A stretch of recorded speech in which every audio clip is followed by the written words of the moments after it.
guys, it's Jen here at Check Her Joy. This time I'm reviewing Emma's for Magic by Neil Gaiman. This is a collection of short stories geared towards children, especially like middle grade readers. Although I am not entirely sure that this is appropriate for a child of that age, or all of them are. So there is a pretty graphic description of a troll's penis, which I thought was completely unnecessary and gross. And also there's a story about some teenage boys and how one of them describes his desire to feel up these girls. Also not great. And there are some jokes calling roosters cocks, which actually I didn't think was that bad, but some people were complaining about it. So, use discretion if you're going to give this book to a small child or read it to them. Some of these stories do appear in other Neil Gaiman books, specifically Fragile Things, Smoke and Mirrors, and The Graveyard Book. So they're not all entirely new. But I haven't actually read any of those, so that didn't bother me. And overall, these are cute, entertaining, and sufficiently weird short stories with great magical and fantastical elements to them. The intro of this has one of my favorite Neil Gaiman quotes ever, which is, "The stories you read when you're the right age never quite leave you. You may forget who wrote them, or what the story was called. Sometimes you'll forget precisely what happened, but if a story touches you, it will stay with you, haunting the places in your mind that you rarely ever visit." I love that quote, and just how it, pertains to, like, how literature can affect us, especially affect small children and, like, our imaginations, and it's just awesome, okay? So I liked the intro. The intro is definitely worth a read. The first short story is called The Case of 420 Blackbirds. And this is it's based off nursery rhymes, but told in a film noir kind of environment. So we follow little Jack Horner, who is a private detective, and he is hired to investigate the death of Humpty Dumpty, which has officially been ruled an accident, but the person who hires him thinks it's actually murder, and he finds out that Humpty Dumpty is part of the mob, and just getting to see the way that all the nursery rhymes are intertwined is awesome. From mentioning Jack and Jill to, like, the 420 Blackbirds, obviously, that's the title, but, like, how all these intertwine is awesome. And I never quite knew what was going to happen next, like where they were going with it, so I liked the twists and the turns in the story. The second one is called Troll Bridge, and this is about a troll who lives under a bridge, and this small kid runs into it and manages to talk his way out of the troll eating him, or whatever it is the troll wants to do with him. And he tells the troll he'll come back later when he's had more life experience. And then when he does come back, trying to talk his way out of the troll again. This one starts off with a lot of description, which I wasn't really digging.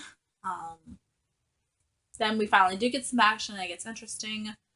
But it took a while to get there. It wasn't what I expected, and it's kind of a sad story. And this is the story with the description of the troll's penis. So maybe you don't want to read this to children, or skip that line.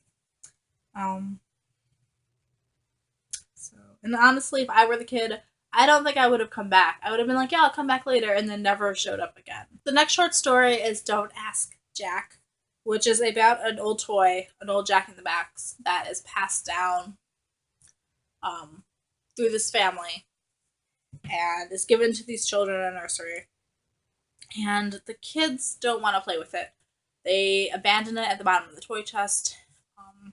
Every so often, the parents, like, pick it up and, like, oh, look at this old antique toy, and, like, put it on the mantle, but, like, can't get it to work. But apparently the children can get it to work, and it's really creepy. This toy is super creepy. I liked this short story, but it was creepy, and I don't want to spoil it for you. So that's the description again. The next one is How to Solve the Ponti Bridge, which is amazing.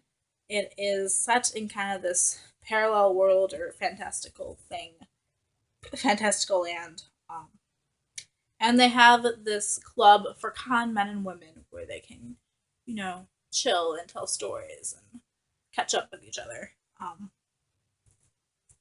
And one of them tells the story of how he pulled off the most unimaginable con ever. He sold the Ponti Bridge, which is this public bridge that is just built out of jewels. And how he pulls it off is so amazing, and I loved hearing that story, what was happening, and how he outwits people and convinces them that actually it's for sale. And then there's the club itself is really cool too. Like all the different con people that are there are just such interesting characters.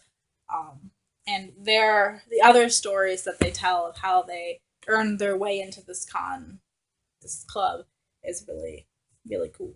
The next one is October in the Chair.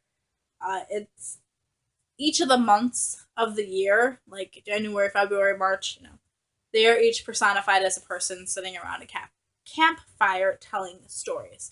And it's October's turn to kind of preside, like it's happening in October. So the other months kind of get their chance to tell stories, and they are kind of indicative of what we would think of what happening in that month. So like February is like a love story or something.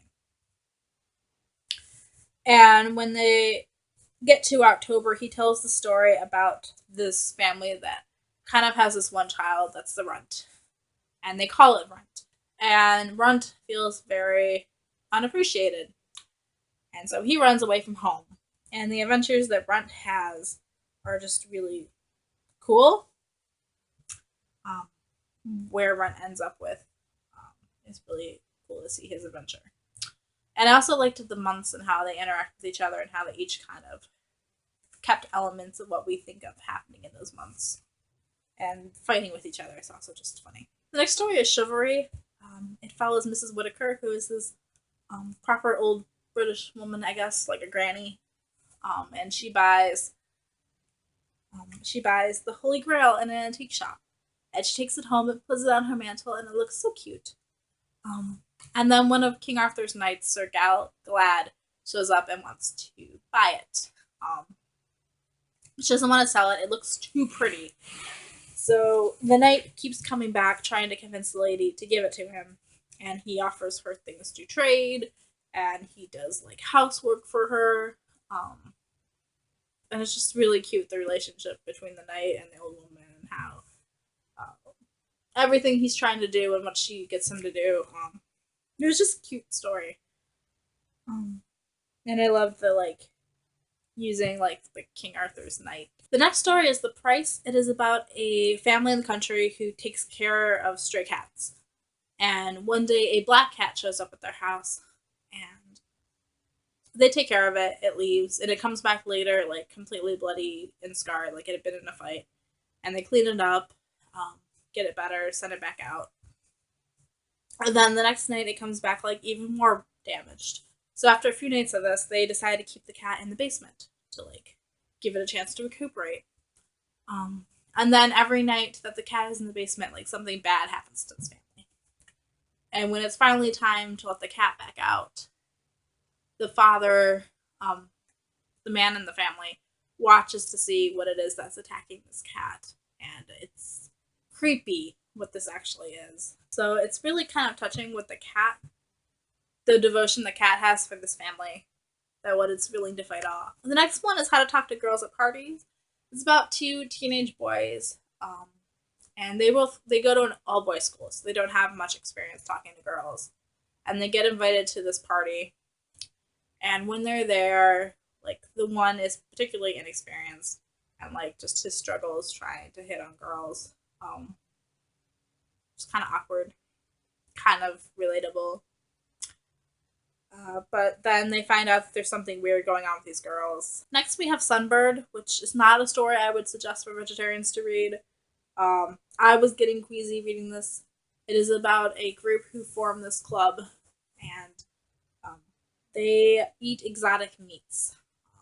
And the descriptions of some of the things they eat are just kind of gross.